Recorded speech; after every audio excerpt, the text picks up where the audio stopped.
बुजुर्गों, नौजवान साथियों और मेरे दोस्तों, मैं राजस्थान के बीकानेर जिले से आया हूं और मैं कल से यहां पर परसों आया था। परसों से एक भाषण सुन रहा हूं। मुझे दुख भी है और ये दुख ये है कि आप ये कहते हो कि बार बार कि हरियाणा और पंजाब के नौजवान यहां पर बैठे हैं और हरियाणा और पंजाब के किसान बैठे हैं।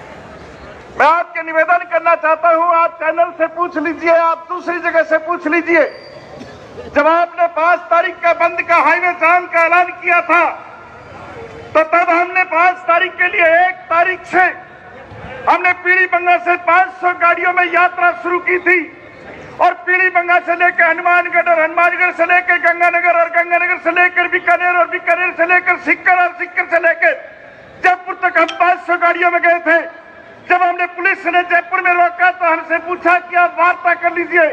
हमने कहा हम वार्ता नहीं, हम तो जो हमारी जत्थेबंदी बात कर रही है हम तो उसके कहने से चलते हैं, हमारा कोई एजेंडा नहीं। देश के किसान जो फैसला दिल्ली में बैठ के करेंगे वही जयवीर गोदारा का एजेंडा है और वही हमारे किसान राजस्थान के किसान है, उनका एजेंडा है। साथियों, नौजवान साथियों, मैंने गांव के अंदर बताया था।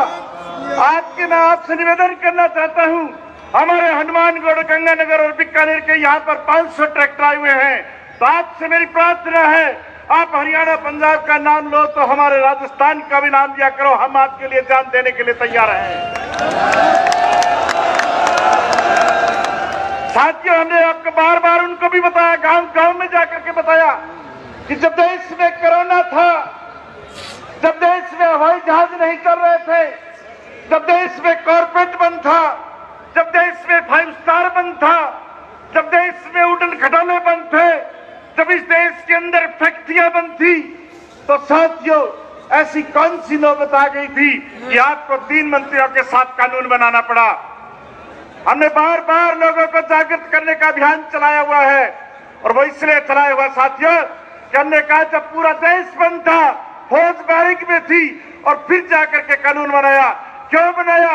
इस देश में कार बिकनी बंद हो गई थी, इस देश में कोई मोटरसाइकिल नहीं बिक रहा था, इस देश के अंदर कोई भी दूसरी चीज फ्रिज नहीं बिक रहा था, इस देश में जो फैक्ट्री में पैदा होती है वो एक चीज नहीं बन रही थी। अगर बिक रहा था तो आटा बिक रहा था, बिक रहा था तो मूंगफली बिक रही थी, बिक रहा था तो आलू बिक रहा था, बिक रहा था तो प्याज बिक रहा था।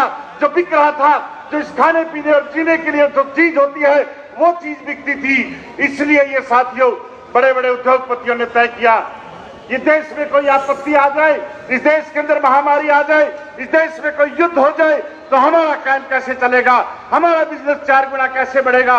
और तब जाकर के बैठ के तय हुआ, तब उनका बैठ करके तय हुआ कि हिंदुस्तान के अंदर उस चीज पर काबू किया जाए जिस चीज से रोजी रोटी चलती है, जिस चीज से जीवन चलता है। और इसलिए साथियों ये कानून मोदी ने नहीं बनाया, ये उन कॉर्पोरेट हाउस ने बना करके इनको तो एक कागज दिया कि ये लो आप इतना माल और ये लागू कर दो। और लागू इस गलतफहमी में कर दिया कि मोदी जी को हमने बार बार हर जलसे में कहा कि मोदी जी आपने नोटबंदी की, हिंदुस्तान के लोगों ने मान लिया। आपने सीए कानून लाया, हिंदुस्तान के लोगों ने मान लिया। आपने जीएसटी लगाई, हिंदुस्तान नहीं बोला। आपने सीए कश्मीर का फैसला किया, हिंदुस्तान के लोग नहीं बोले। आपने रात को 8 बजे जो फैसला किया, आपने हिंदुस्तान के लोगों ने मान लिया। लेकिन अब की बार आपने गलत नंबर डायल कर दिया।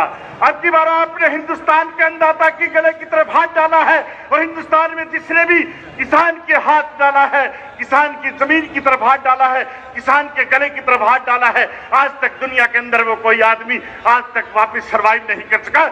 हिंदुस्तान का किसान आपको जड़ से उखाड़ करके फेंक देगा। साथियों, मैं कम समय लेते हुए, क्योंकि यहाँ पर बहुत से लोग हैं, बोलने के लिए बहुत सी बातें हैं, लेकिन मैं आपसे निवेदन करना चाहता हूँ कि 8 तारीख को कल बंद है। मैं आपको निवेदन करना चाहता हूँ, हमारा मध्य प्रदेश का एक आंदोलन है। मैं आपको यह विश्वास दिलाता हूँ, कल हनुमानगढ़, गंगानगर, बीकानेर, चूरू, झुंझुनू, नागौर, सीकर, जैसलमेर, बाड़मेर, जोधपुर, पाली, हमारे 13 जिलों के अंदर एक भी बस नहीं चलने देंगे। चाहे लाठियां खानी पड़े, चाहे जेल काटनी पड़े और चाहे दूसरा काम करना पड़े, हम यहाँ पर तो डिस्टर्ब नहीं करेंगे, तो वहां पर डिस्टर्ब में हटेंगे नहीं। ये आपके सामने इस सरकार को चैलेंज करता हूं, ईमान के अगर पैदा हुआ है तो बीकानेर से जयपुर बस चला के दिखा दे। जय हिंद, जय मध्य प्रदेश।